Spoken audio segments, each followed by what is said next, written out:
This video is only for educational purpose. Always consult Ayurvedic physician before taking any Ayurvedic medicines. Hello friends, welcome to our YouTube channel again. आज हम सिंदूर कल्प के बारे में पढ़ेंगे। रस सिंदूर, ताम्र सिंदूर, शिला सिंदूर, मल सिंदूर, ताल सिंदूर और समीर पन्नग, ये सभी सिंदूर कल्प के उपयोग और घटक द्रव्य के बारे में जानेंगे और इनका हम कहाँ प्रयोग करें तो हमें समुचित लाभ प्राप्त हो सकता है, इसके बारे में चर्चा करेंगे। सिंदूर योगों के घटक द्रव्यों का हम कंपैरिजन देखते हैं तो रस सिंदूर में हमें पारद गंधक मिलता है, ताम्र सिंदूर में पारद गंधक के अलावा ताम्र मिलता है, शिला सिंदूर में पारद गंधक के साथ मनशिला मिलता है, मल सिंदूर में पारद गंधक के साथ रस कपूर और सोमल यानी संख्या मिलता है। इसी प्रकार ताल सिंदूर में पारद गंधक के साथ हरताल और सोमल यानी संख्या मिलता है और समीर पन्नग रस में पारद गंधक, मनाशिला, हरताल और सोमल मिलता है। सभी सिंदूर कल्पों में पारद और गंधक विद्यमान होता है और कुछ एक द्रव्यों की अधिकता की वजह से वह एक नए गुण धर्म युक्त औषधि का निर्माण हो जाता है। जैसे कि ताम्र सिंदूर में ताम्र एक्स्ट्रा है, इसकी वजह से इसके जो गुण धर्म होते हैं वह सिंदूर से थोड़े अलग होते हैं और इसे विभिन्न विशेष व्याधियों में दिया जा सकता है। उसी प्रकार शिला सिंदूर में मनशिला एक्स्ट्रा होने की वजह से इसके जो गुण धर्म है वह रस सिंदूर से थोड़े भिन्न हो जाते हैं और इसे भिन्न औषधियों में भिन्न प्रकार से प्रयोग कर सकते हैं। ठीक इसी प्रकार से मल सिंदूर, ताल सिंदूर और समीर पन्नग में भी कुछ एक द्रव्यों की अधिकता की वजह से इसके जो गुण धर्म है वो भिन्न हो जाते हैं। रस सिंदूर में केवल दो ही कंपोनेंट होते हैं, पारद और गंधक। यह उष्णवीर्य और रसायन होता है। इसके अंदर योगवाही प्रॉपर्टी भी होती है। इसकी वजह से कई वैद्य इसे भिन्न अनुपान के साथ विभिन्न व्याधियों में प्रयोग करते हैं। जैसे कि अगर वात विकार है तो उसमें रस सिंदूर के साथ बला का प्रयोग, रस सिंदूर को जो है दशमूलक्वाथ के साथ देते हैं। जैसे कि यदि मेधा से संबंधित कुछ डिसऑर्डर है तो उसमें रस सिंदूर के साथ ब्राह्मी चूर्ण का प्रयोग कर सकते हैं। तो इसी प्रकार जो है रस सिंदूर को विभिन्न व्याधियों में अनुपान के साथ दिया जा सकता है और बहुत अच्छा रिस्पॉन्स हमें देखने को मिलता है। इससे हम ये कह सकते हैं कि आयुर्वेद का स्टेरॉइड है। यह हृदय को बल देना इसका मुख्य रूप से प्रधान कार्य है।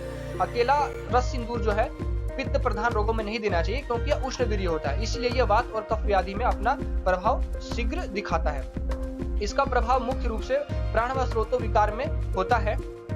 यह दूषित और संचित कफ सुलभता से निकालकर कफ को शुद्ध और फुफ्फुस के विकारों को भी दूर कर बलवान बना देता है।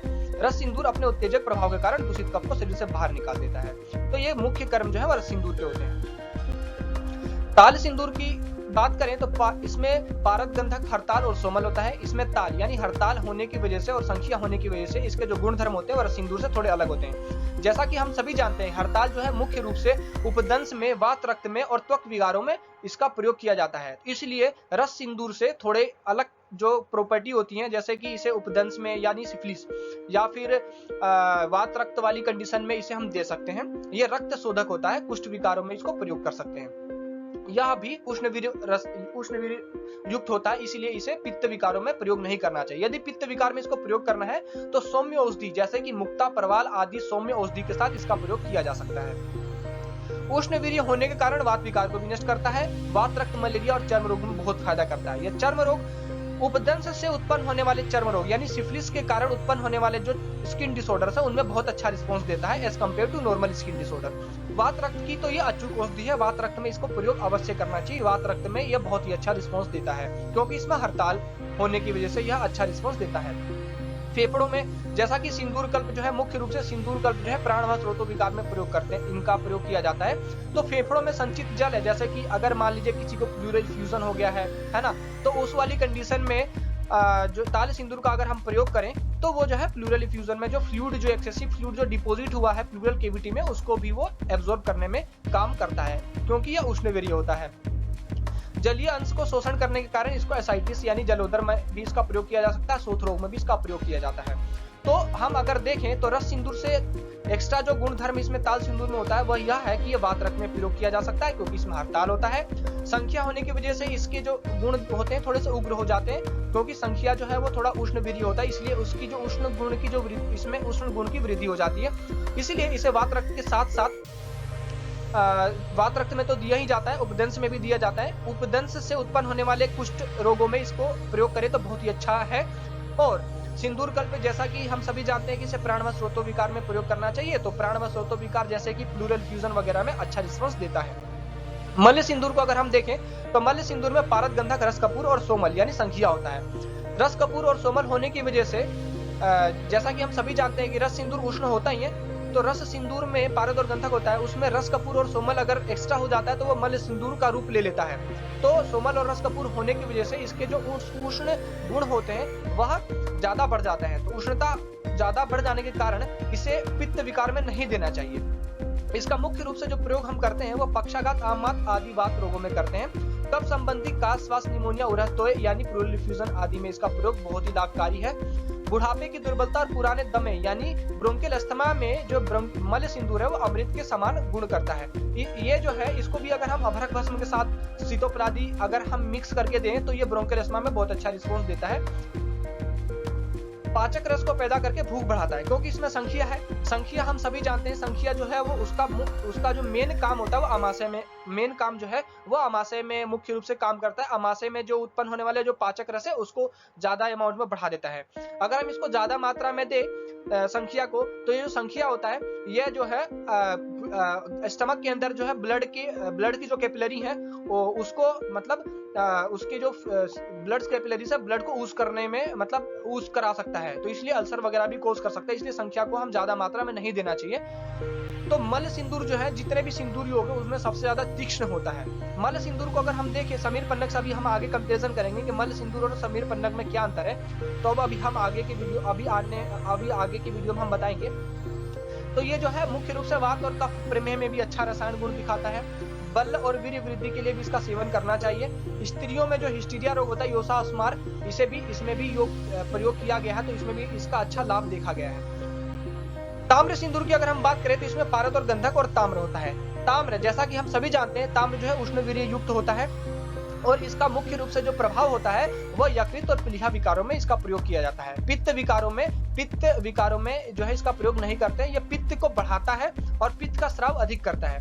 तो ऐसे कंडीशन जिसमें कि यकृत के अंदर पित्त जो है यकृत से पित्त का स्राव नहीं हो रहा है, ऐसी कंडीशन में ताम्र के योग हम दिए जाते हैं। कई बार हमने अपने जो है आयुर्वेदिक मेडिकल कॉलेज में अध्यापक गण जो हमारे वो ताम्र के योग जो है वह पित्त स्मरी में लिखते हुए आप सभी ने देखा होगा। यही कारण है क्योंकि ताम्र जो है वो पित्त जो संचित हो रहा है यकृत में या गाल ब्लेडर के अंदर उसको जो है द्रवित रूप में करके उसको डुडनम वगैरह में या जो है छोटी आंत में उसको स्रावित करता है, इसलिए इसे पित्त स्मरी में प्रयोग किया जाता है। पारद गंधक और ताम्र के योग से बनने वाला यह रसायन उष्ण वीर्य होता है। ताम्र सिंदूर यकृत और प्लीहा के रोग और अपस्मार को दूर करने वाला और शूलनाशक होता है। पुराने मंदग्नि रोग और परिणाम शूल के लिए बहुत उत्तम गुणकारी माना जाता है।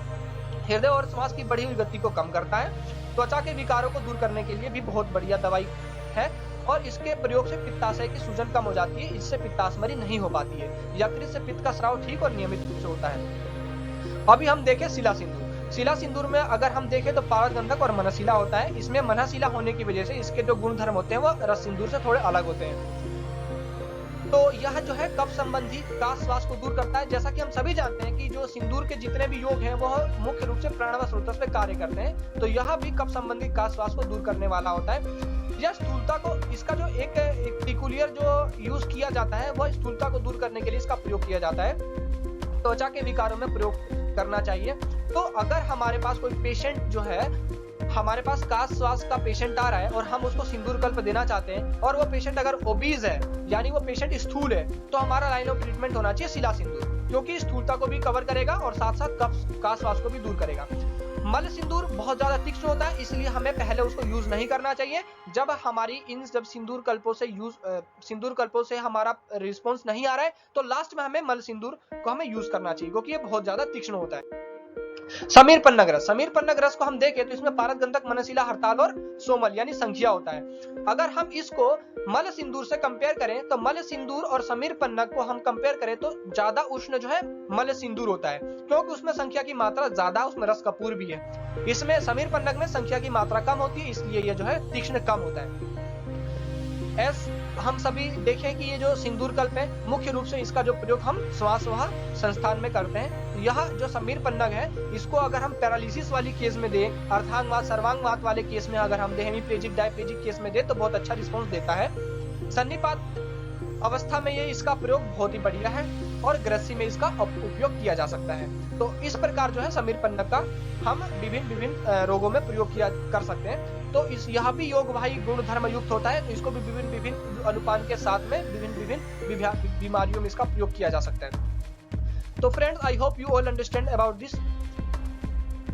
इसका जो है स्नायुजन शूल, स्नायुजन शूल यानी कि टेंडन की वजह से टेंडनाइटिस अगर हो गया हो किसी को, है ना, उस वाली कंडीशंस में, लिगामेंट में इंजरी हो गई तो उस वाली कंडीशन में भी समीरपन्नग रस जो है बहुत लाभकारी होता है।